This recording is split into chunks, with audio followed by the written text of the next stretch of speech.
Republican presidential candidate Nikki Haley is campaigning across the country this week ahead of Super Tuesday, and today her campaign rolled through Utah. Yes, it did. ABC4's Kate Garner joining us live from Utah Valley University, where Haley spoke this afternoon. And Kate, what did she have to say?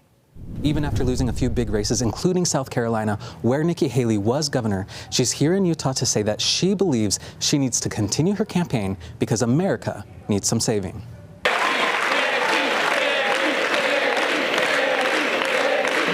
Roughly 1,000 people showing up to UVU for Nikki Haley's rally.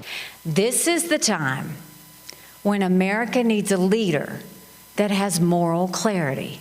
Haley says President Joe Biden is too old for the job, and former President Donald Trump is too corrupt. We are in a ship with a hole in it. That hole is Donald Trump.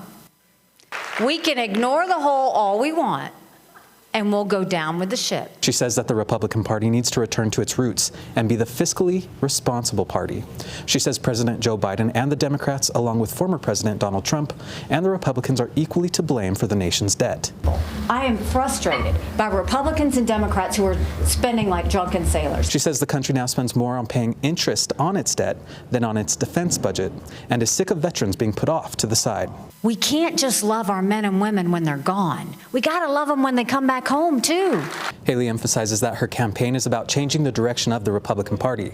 She worries that the RNC is going to pay for Donald Trump's legal fees should he win the ticket, something she says all Republicans should be against. I truly think we have a country to save. I truly think this is about the fact that we can decide whether it's going to be the RNC, moving in a direction that's all Trump, or it can be the RNC moving in a direction where we are adding to our tent and we're trying to win races up and down the board. Utah state leaders in the crowd to show their support of this change in pace. People reflect their politicians, and I personally want to thank Ambassador Haley for what she reflects. Along with those too young to vote. And she's a strong woman that can help inspire me to change the future for the better.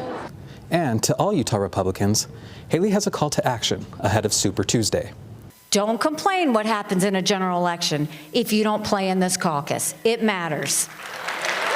Of course I'm going to go to a caucus, and I'm going to be bringing my kids and everybody I can find. Haley is heading back to the East Coast to continue her campaign ahead of Super Tuesday. Reporting from Orem, Kate Garner, ABC4 News.